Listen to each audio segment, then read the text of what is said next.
इब्ने हजर कहते हैं कि एक शख्स को मैंने एक मकाम पे देखा, बड़ा उसका दबदबा तनतना था, लेकिन मैंने उसे तबीब की दुकान पर लेटे हुए देखा तो उसके वजूद से पीप निकलती थी। मुझे क्या हुआ? तो कहने लगा बस जब खुदा का हुक्म आया, जब अल्लाह की हिकमत का गलबा हुआ, जब तक उसने ढील दी तो दी, लेकिन जब वो पकड़ने पे आया तो फिर हाल ये हुआ कि एक गरीब मछेरा मछलियां पकड़ने के लिए दरिया में सारा दिन बैठा रहा, उसे मछली न मिली। शाम को रोई पड़ा कि मालिक मेरे तो बच्चों के पास खाने को भी कोई शय नहीं। तो एक मछली शाम को बड़ी मेहनत के बाद एक बड़ी मछली उसके हाथ लगी। उन दिनों ना मछलियां मिलती थी ना गोश्त मिलता था। वो बेचारा एक मछली लेके जा रहा था अपने घर की जानिब, तो सामने से मैं आ गया।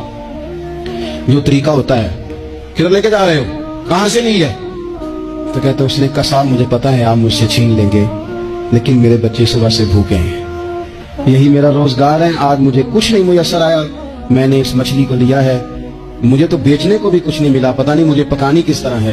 तो ये एक मछली मेरे बच्चों की खुराक बनेगी, कल लूट लेना, परसों लूट लेना, तुम्हारा तो काम ही लूटना है, चलो कुछ दिन के लिए हाथ रोक लो।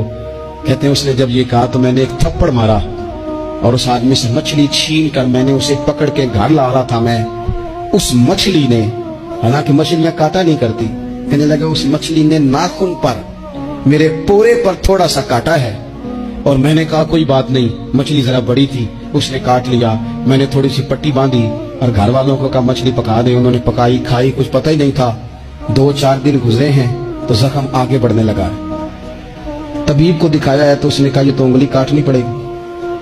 कहते वो उंगली कटवाई, एक हफ्ता नहीं गुजरा था कि जख्म आगे बढ़ा। तो फिर वो हाथ की तरफ बढ़ा तो मैंने जाके दिखाया तो उसने कहा हाथ भी काटना पड़ेगा, सारा बाजू कटवा चुका हूं, रात को नींद नहीं आती, एक लुकमा पेट में नहीं गुजरता।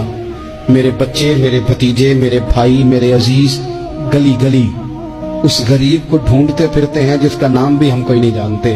थक गए तलाश कर करके, खुदा जाने कहाँ छुप गया अल्लाह की इतनी बड़ी जमीन में, वो मिलता नहीं, मैं सो नहीं पाता। कहने लगे शेख मेरे लिए दुआ कर दो, मुझे कुछ नहीं चाहिए, बस वो मुझे मिल जाए और मैं उससे ना माफी ले लूं, बस वो मुझे माफ कर दे, 2 जुमले माफ, जैसे भी होगा मैं मना लूंगा, बंदा दरकार है। इब्ने हजर ने लिखा है, कहते हैं वो तड़पता रहा, रोता रहा, आहोजारी करता रहा।